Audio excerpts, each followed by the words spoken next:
सलवार बाटे नया साल हो के अइहा तो पूरा तैयार।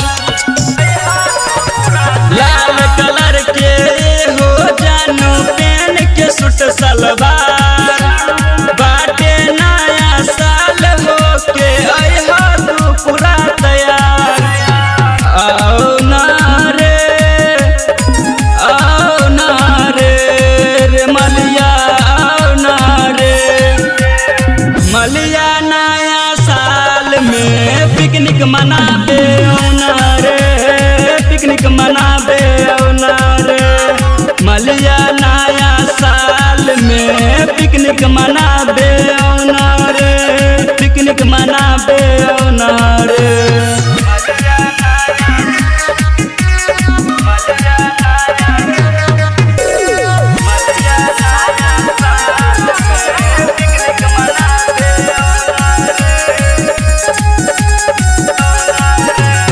चाट खियाब और चौमिन खियाब और घुमब मिथिला हाट। घर से जल्दी अइहा करे जा खारा हम रब बनारसी चौक पे। चाट खियाब और चौमिन खियाब और घुमब मिथिला हाट। घर से जल्दी अइहा करे जा खारा हम रब बनारसी चौक।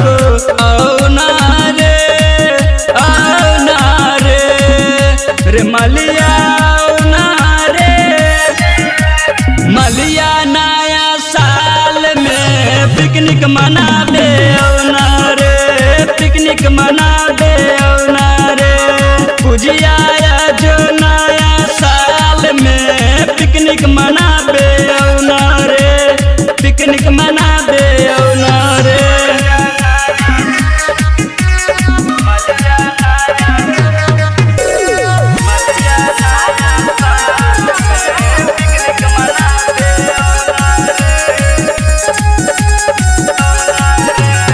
सिंगर सतीश नीतीश चंदन के आबे बतिया मान के नया साल में साथे पिकनिक मनैबे करे जा दुपट्टा से कमरिया झाप के।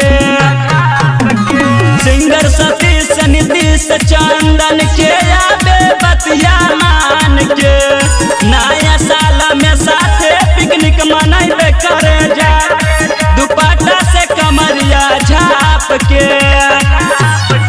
आओ ना रे रे मलिया आओ ना रे डार्लिंग नया साल में पिकनिक मनाबे।